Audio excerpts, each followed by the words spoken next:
banks of India's most sacred river bear witness to the modern-day plague that's stolen so many lives. In Delhi, a crisis deepens, with hospitals completely overwhelmed and at a breaking point. Please come see my mother, this man.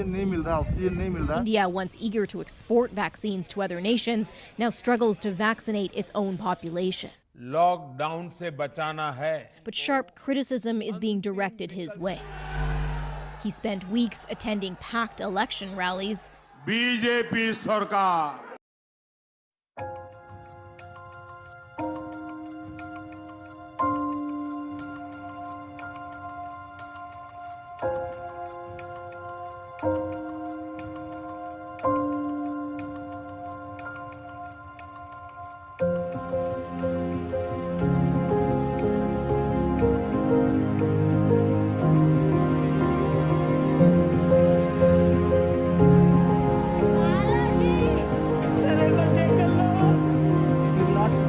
As a country, we will not prepared.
नमस्कार दोस्तों, आज मेरे मामा को गुजरे तकरीबन 3 महीने से भी ज़्यादा हो चुके हैं। 14 मई 2021 को उनका निधन हो गया।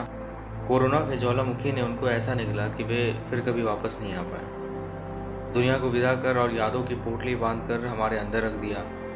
आप भूल मत करिएगा कि यहाँ मैं सिर्फ अपने मामा की बात कर रहा हूँ, बल्कि मैं तो सारे परिजनों की दर्द की बखान कर रहा हूँ जिन्होंने अपने को खोया है। ये बस एक छोटा सा नमूना है। मुझ में ताकत नहीं कि मैं उन सारे दर्दों का बोझ तले दब जाऊं और मेरा दम घुट जाए। मेरे मामा एक वरिष्ठ पत्रकार थे और उन्हें लेखन का शौक था। उनके कलम से दलाल नेताओं और उनके चमचों के खिलाफ काले शब्द निकलते थे। गरीबों, हीन और बेरोजगारों के लिए वे शब्द निकलते थे जिनमें कटाक्ष और संवेदनशीलता की अटूट मिश्रण होती थी। उन्होंने 2020 में एक छोटा सा लेख लिखा था, कोरोना के ऊपर। मैं उस लेख को आप सबके सामने पढ़ना चाहूँगा। मैं इस चीज़ का हकदार तो नहीं, पर मैं कोशिश ज़रूर करूँगा। लेख ऐसी शुरुआत होगी। मैं रोज़ कोरोना से मिलता हूँ। सुनने में अजीब लगता है, पर ये सच है। रोज़ रात में जब श्रमिक स्पेशल ट्रेन आती है और उससे प्रवासी उतरते हैं, उनकी उदास आंखों में दिखता है कोरोना। माँ की गोद में एक बच्चा और पीछे चलते उसके भाई या बहन, उन बच्चों के सूखे होठों में दिखता है कोरोना। स्टेशन के ठीक बाहर बस की जानकारी लेने वाले युवकों की बेचैनी में दिखता है कोरोना। बच्चा रो रो कर माँ से खाना मांगता है। माँ सरकार के दिए पैकेट खोलती है। खाना दिखता है, पर उससे आती दुर्गंध, ऐसा जिसको नाक बर्दाश्त नहीं कर पाता, वो खाना फेंक देती है। उस फेंके हुए बदबूदार खाने के पैकेट में दिखता है कोरोना। खाना फेंकने के बाद 5 बच्चों की उदास माँ और भूख से छटपटाते हैं। बच्चों के भोजन मांगने की रुदन में दिखता है कोरोना।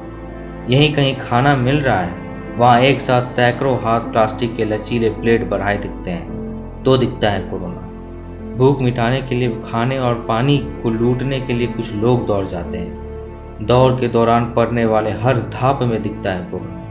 क्वारंटाइन सेंटरों में बैठे देश के श्रमिकों के घर जाने के इंतजार में दिखता है कोरोना। कोरोना मुझे कई जगहों पर दिखता है, पर जब घर आता हूँ और दौड़कर मेरा बेटा हाथ में सैनिटाइजर की बोतल लिए मेरी तरफ आता है, तो उसे डांट कर दूर कर देता हूँ। मेरे अंदर बैठे उस डर में दिखता है कोरोना।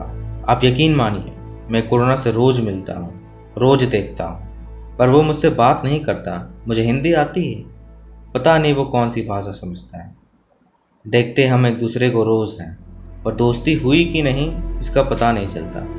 यार कोरोना तो दुश्मनी निभा रहा है या दोस्ती ये तो पता नहीं, पर तू बाहरी है ये तय है। पर मैं तुझे धन्यवाद देता हूँ जो हमारे अपने हैं, जिन पर हमारी जिम्मेदारी है, जो हमारी व्यवस्था को चलाने के लिए हर माह वेतन पाते हैं।